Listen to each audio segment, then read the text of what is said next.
Olá galera, eu sou a Verônica Pedroso, criadora do canal Crimes Franceses. Se você ainda não conhece o canal, fica aqui com a gente e saiba que esse canal é um canal de alerta, pra gente estar sabendo que as pessoas são sim uma caixinha de surpresa e a gente não conhece ninguém. Se você já é da casa, se você já conhece o canal, muito obrigada por estar aqui. E esse é um canal, gente, pra gente abrir o olho e ficar sabendo que maldade existe em qualquer lugar do mundo. Não importa se a gente tá na França, nos Estados Unidos, no Brasil, aonde tem pessoa, tem maldade sim. O caso de hoje é o caso de um menino de 16 anos e a gente só vai chamar ele de Andy, porque não pode usar o nome dele, porque na época do crime ele era menor de idade. Então a gente vai se referir a esse adolescente como Andy, um menino de 16 anos que fez o inimaginável. Vamos falar um pouquinho do Andy então. O Andy, ele era adolescente como outro qualquer. Ia pra escola, estudava, ele não dava trabalho, era um bom filho, quieto, calmo, tinha namoradinha, ele não era sozinho, ele gostava muito de jogos de computador, principalmente jogos de tiro, mas a mãe dele só deixava ele jogar 1h30 por dia, e ele respeitava isso, não era revoltado. Quando ele tinha mais ou menos uns 12, 13 anos, ele começou a falar para as namoradinhas dele que ele queria matar tudo aquilo que se mexia, ele tinha uma raiva dentro dele, que ele não sabia o que fazia com aquela raiva. Mas todo mundo pensava que era época de adolescência, que ia passar, e foi passando, e ele continuou a vida dele, nunca fez mal pra ninguém. Enfim, ele era um menino como outro qualquer. Ele não tinha histórico de violência, não era sem educação, não tinha briga na escola, tinha amigo, tinha namoradinha, ele vivia a vida dele bem. Diferente aqui do Carlo Rose, eu não sei se você já viu, mas eu falei desse cara no canal da Missa Yoshi. Então, se você ainda não viu, aproveita e vai lá ver, porque foi um adolescente que fez uma coisa bem perversa também, tá? E vamos falar um pouco da família do Andy. A família era constituída da mãe, do pai, e ele tinha 2 irmãos gêmeos. Na época que a gente vai começar a contar aqui dos fatos, os irmãos dele tinham 10 anos, eles eram crianças.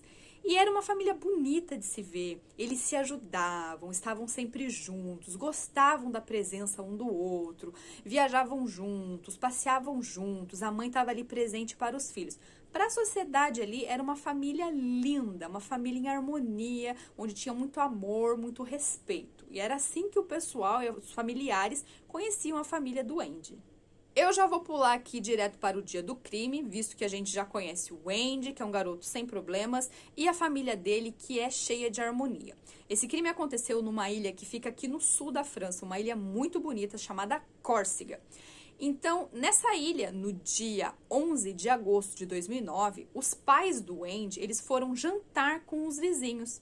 Então, os pais saíram da casa, deixaram o Andy com os 2 irmãos dele de 10 anos, os gêmeos, e eles foram jantar tranquilamente com os vizinhos, como eles faziam. Voltaram para casa mais ou menos uma meia-noite. Quando eles entraram em casa, eles viram que estava tudo quieto. Então, eles pensaram, os meninos estão dormindo, vamos dormir também. Pegaram e foram para o quarto. Tranquilo, todo mundo tá dormindo, vamos dormir também. Aconteceu que às 4h15 da manhã, o Andy, ele ligou para a polícia transtornado, dizendo que tinha alguém na casa dele, que alguém tinha entrado lá, que ele estava assustado, que ele não sabia o que fazer, e chamou a polícia para a polícia ir na casa dele para ver o que tinha acontecido ali, porque ele estava com medo. A polícia chega até a casa do Andy, bate, ninguém abre, tá tudo escuro, tudo calmo, a polícia acha bem estranho. Eles continuam ali procurando e conseguem entrar na casa. Entrando na casa, começa a chamar, porque eles sabiam que tinha um adolescente que parece que estava em perigo. Então, começaram a chamar o menino e nada. Aí foram subindo para os quartos. Quando eles entraram no quarto dos pais, eles viram, assim, uma cena horrorosa. Parecia que os pais estavam num mar de sangue. Então, ali eles já viram que tinha acontecido alguma coisa e ficaram apavorados, já ligaram para todo mundo para avisar que eu precisava de reforço ali naquela casa. Eles foram ao quarto ao lado, o quarto dos gêmeos, e viram que também os gêmeos estavam no mar de sangue. Foram então até o quarto do adolescente, só que o adolescente não estava na casa. Aonde estava o Andy? Começou então uma busca pelo Andy, aonde que tá, foi sequestrado. Era o principal suspeito, porque todo mundo morreu, menos ele.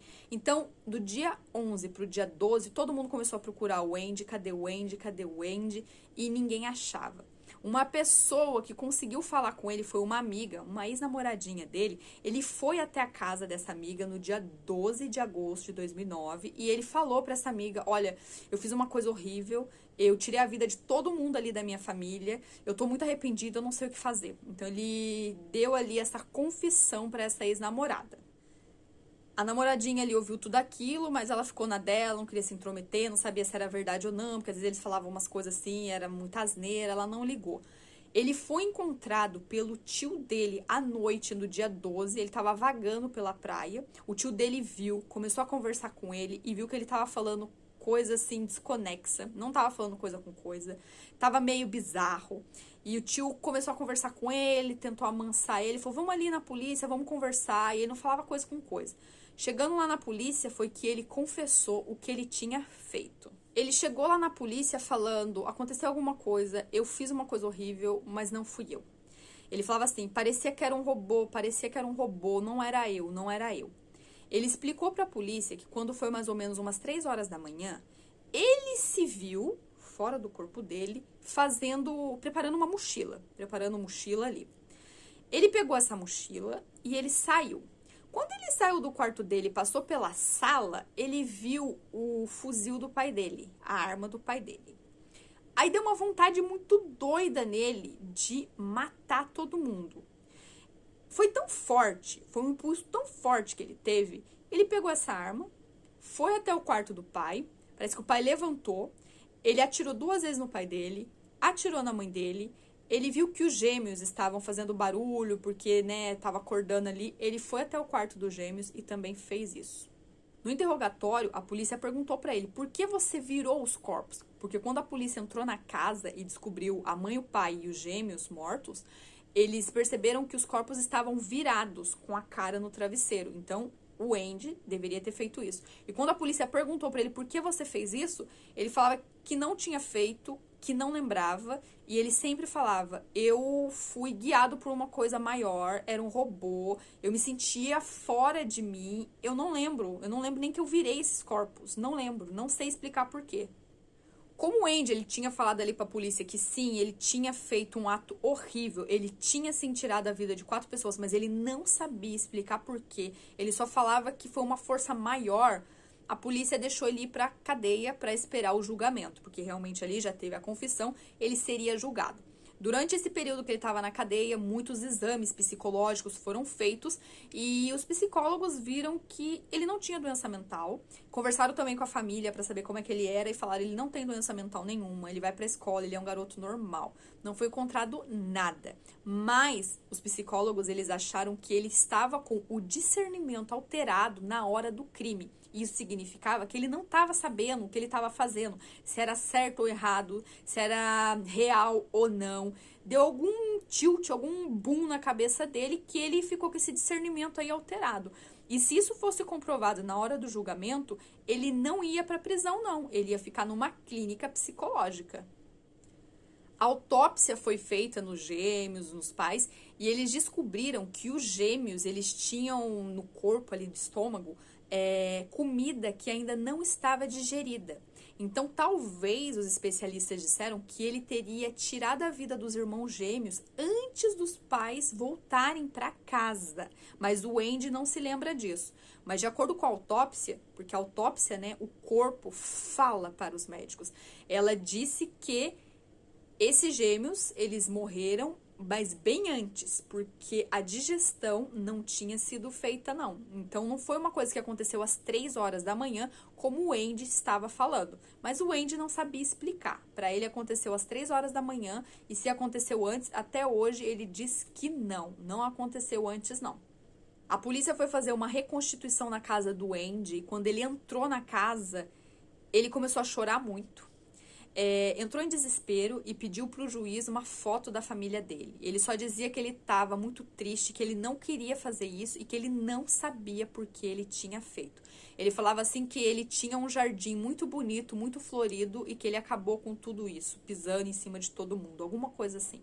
O julgamento do Andy ocorreu em 2012 e durante o julgamento ele fala para todo mundo, para a família que também estava ali: eu amava os meus pais, eu amava os meus irmãos, eu não entendo por que eu fiz isso, eu não entendo, não tem explicação. O Andy até hoje ele não sabe explicar por que ele fez isso.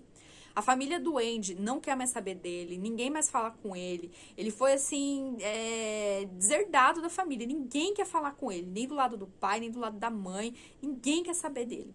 E na hora do julgamento, o pessoal até falou, quando a gente foi fazer a reconstituição, ele chorou tanto. Parece que foi uma técnica para se safar de todo o peso, de toda a culpa. Porque daí o pessoal ia ver, nossa, realmente, né, coitadinho, ele tá arrependido. Então, foi falado isso. Talvez foi uma técnica para ele se safar, né? Porque daí o pessoal fala que estava arrependido.